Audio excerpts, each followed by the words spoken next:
देखिए, राजस्थान के इतिहास में आज हम एक नए टॉपिक की बात करेंगे। हम बात करेंगे राजस्थान की प्राचीन सभ्यताओं की। और प्राचीन सभ्यताओं में सबसे पहले हम बात करेंगे कालीबंगा की। जैसे बात करें कालीबंगा की, तो कालीबंगा की जब खोज की गई थी तो ये उस समय गंगानगर जिले में पड़ती थी, लेकिन वर्तमान में इसकी जो स्थिति है वो हनुमानगढ़ जिले के अंतर्गत आती है। तो कालीबंगा जो है वो वर्तमान में हनुमानगढ़ जिले में आती है, गग्गन नदी के किनारे। जैसे बात करें कालीबंगा की, तो इसका मतलब होता है काले रंग की चूड़ियां।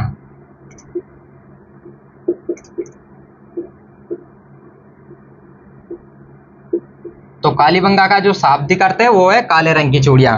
हुआ क्या था कि जब कालीबंगा की खोज की गई थी तो सबसे पहले हमें यहाँ से जो है वो पत्थर की काले रंग की जो है चूड़ियां मिली थी, इसलिए इसका शब्द जो है इसका मतलब होता है काले रंग की चूड़ियां। कालीबंगा के बारे में सबसे पहले जानकारी देने वाले थे एलपी टेसीटोरी। तो कालीबंगा के बारे में सबसे पहले जानकारी अगर किसी ने दी थी तो वो देने वाले थे एलपी टेसीटोरी। ये इटली का रहने वाला था, इटली के मदीना शहर का जो है ये रहने वाला था। लेकिन हमें कालीबंगा के बारे में जो है वो पता चलता है 1952 में, जब इसकी खोज की जाती है अमलानंद घोष के द्वारा।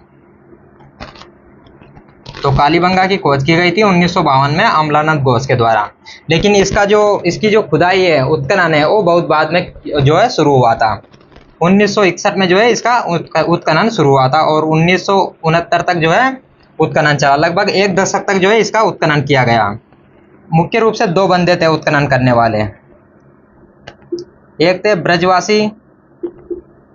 ब्रजवासी लाल तथा एक थे बालकृष्ण थापर।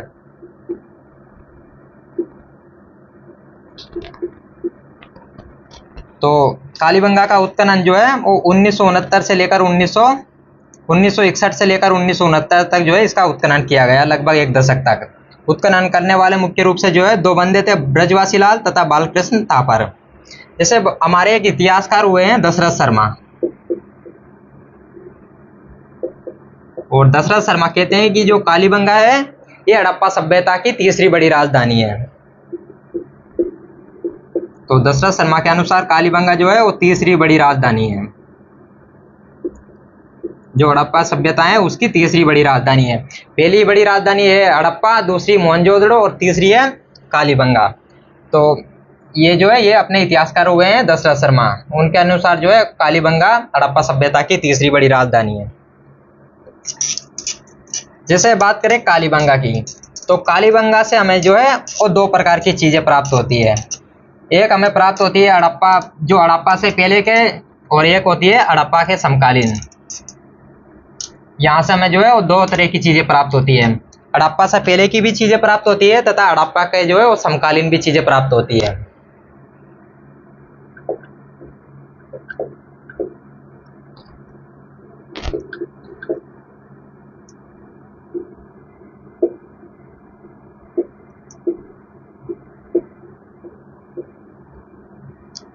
तो एक है हड़प्पा से पहले की सभ्यता और एक है हड़प्पा के समकालीन सभ्यता।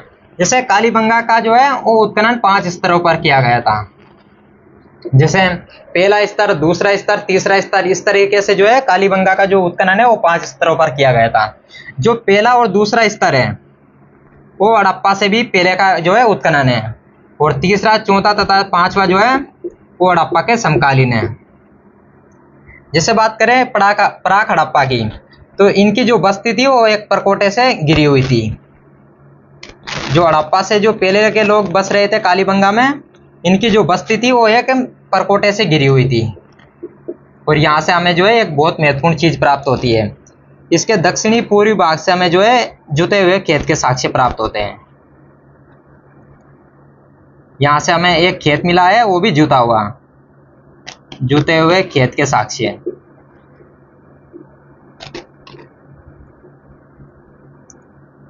और ऐसा लगता है कि यहाँ के जो लोग थे वो एक साथ जो है वो 2 फसलें बोते थे, और जो फसलों के जो साक्ष्य मिले हैं उनसे पता चलता है कि वो जो 2 फसलें थी वो थी गेहूं तथा जौ। तो प्राक हड़प्पा के जो समकालीन, जो पहले के जो लोग थे कालीबंगा में, उनकी जो बस्ती थी वो परकोटे से गिरी हुई थी, और यहाँ से जो दक्षिणी पूर्वी भाग से हमें जो है एक जुते हुए खेत के साक्ष्य प्राप्त होते हैं। और ऐसा लगता है कि वो जो लोग थे वो एक साथ दो फसलें बोते थे, और वो दो फसलें थी गेहूं तथा जौ। जैसे बात करें हड़प्पा के जो समकालीन लोग थे, इनकी जो बस्ती थी वो दो भागों में बटी हुई थी, दो भागों में इनकी बस्ती विभाजित थी।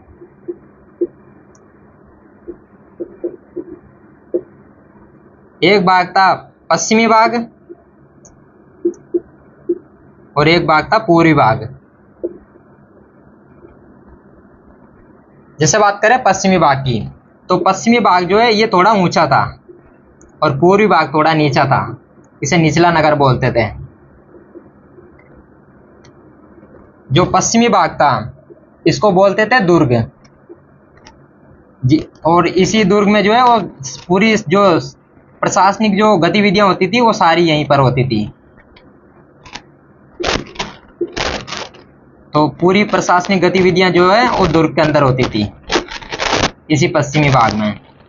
और इस निचले नगर में जो है वो जनसाधारण के लोग रहते थे।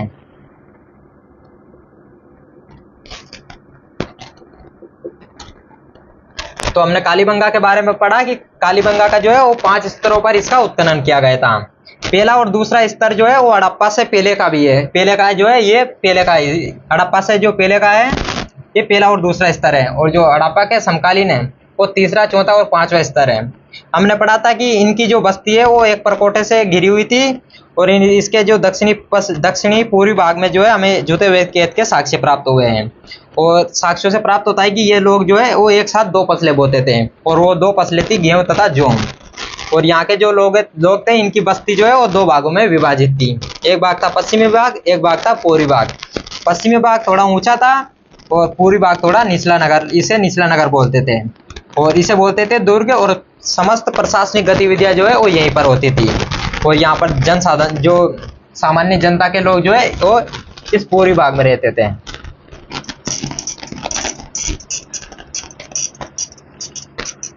जैसे कालीबंगा के बारे में कहा जाता है कि कालीबंगा जो है एक गरीब बस्ती थी।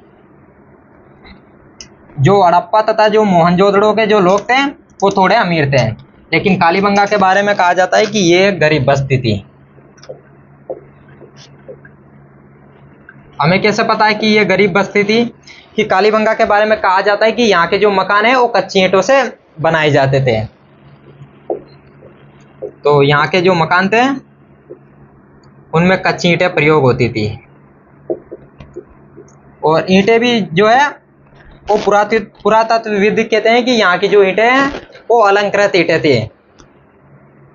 अलंकृत ईंटों का मतलब होता है कि ईंटों में जो है वो डिजाइन थी। तो हमें यहाँ से जो है वो अलंकृत ईंटें प्राप्त होती है। जैसे ये एक ईंट है और किसी ने इसमें जो है वो फूल पत्ती बना दी है, तो यहाँ से हमें जो है वो अलंकृत ईंटें प्राप्त होती है। तो कालीबंगा के बारे में कहा जाता है कि ये गरीब बस्ती थी, और यहाँ के जो मकान है वो कच्ची ईंटों से बनाए जाते थे, और यहाँ से हमें अलंकृत ईंटें जो है प्राप्त होती है। कालीबंगा की बात करें तो यहाँ की जो दो प्रमुख विशेषताएं वो है एक सड़क तथा नालियाँ। यहाँ की दो प्रमुख विशेषताएं हैं, सड़क तथा नालियाँ। जैसे बात करें सड़कों की, तो इनकी जो सड़कें थी वो जो है एक दूसरे को समकोण पर काटती थी, और ग्रिड सिस्टम पर आधारित थी। जो शतरंज प्रणाली पर जो है इनकी सड़कें आधारित थी।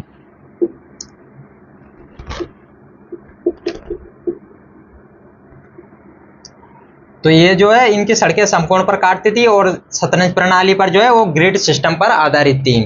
जैसे बात करें, एक तो होती थी इनकी मुख्य सड़क, और मुख्य सड़क की जो चौड़ाई होती थी वो होती थी 7.2 मीटर, और एक होती थी मोहल्ले में जाने वाली सड़क, उसकी जो चौड़ाई होती थी वो होती थी 7.6 मीटर, और एक होती थी गली में जाने वाली सड़क जिसकी जो चौड़ाई होती थी वो होती थी लगभग 1.8 मीटर। और जो मुख्य सड़क होती थी यहाँ पर जो है वो चबूतरे बने हुए थे। कहा जाता है कि, और ये चबूतरों का मतलब होता है कि यहाँ पर जो है वो दुकानें हो सकती थी, कि यहाँ के जो लोग थे वो चबूतरों पर जो है वो दुकानें लगाते थे। जैसे बात करें नालियों की, तो यहाँ से हमें जो है वो पक्की नालियाँ प्राप्त होती है।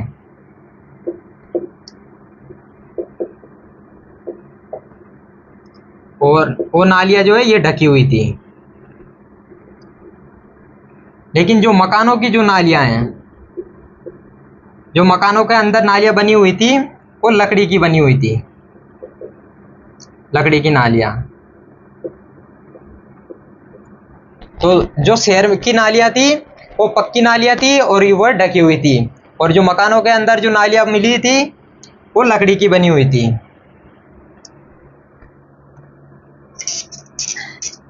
इसके बाद जैसे बात करें कि कालीबंगा से हमें और क्या क्या प्राप्त हुआ है, तो जो दुर्ग वाला क्षेत्र था वहां से हमें जो है वो 7 अग्निकुंड प्राप्त होते हैं। यहाँ से जो है हमें अवन वेदियां मिली है, जो अवन करने की जो वेदियां होती है वो प्राप्त होती हैं। तो यहाँ से दुर्ग वाले क्षेत्र से हमें जो है वो 7 अग्निकुंड प्राप्त होते हैं। इसका मतलब है कि वहाँ के जो लोग हैं वो धार्मिक कामों में विश्वास करते थे। इससे हमें जो है वो कालीबंगा के धार्मिक जीवन की जानकारी प्राप्त होती है। इसके अलावा हमें जो है वो बैलगाड़ी प्राप्त हुई है, खिलौना बैलगाड़ी। हमें यहाँ से बेलनाकार मुहरे प्राप्त हुई है। जो सील होती है बेलनाकार मुहरे वो कालीबंगा से मिली हुई है, कि मतलब जब भी कोई सामान पैक करते थे तो उस पे जो है वो सील लगा दिया करते थे। तो यहाँ से हमें जो है वो मुहरे प्राप्त हुई है। जो मकान मिले हैं उनमें जो है वो दरारें मिली है। इसका मतलब है कि वहां पर जो है वो भूकंप आया होगा। हमें चौपड़ के जो है वो पासे प्राप्त होते हैं यहाँ से कालीबंगा से, कि वो लोग जो है वो चौपड़ भी खेलते थे। कालीबंगा की बात करें तो इनका जो मुख्य काम था वो कृषि था, लेकिन इसके अलावा जो है ये तांबे का भी निर्यात करते थे। तांबा खेतड़ी से प्राप्त करते थे और कालीबंगा से जो है वो हड़प्पा तथा मोहनजोदड़ो में जो है वो तांबा वहाँ यहीं से भेजा जाता था। इसके अलावा ये लोग जो है ये मनके का भी निर्यात करते थे। तो ये जो है ये यहाँ से प्रमुख चीज़ें प्राप्त हुई है कालीबंगा से। इसके बाद हम बात करेंगे आहड़ सभ्यता की।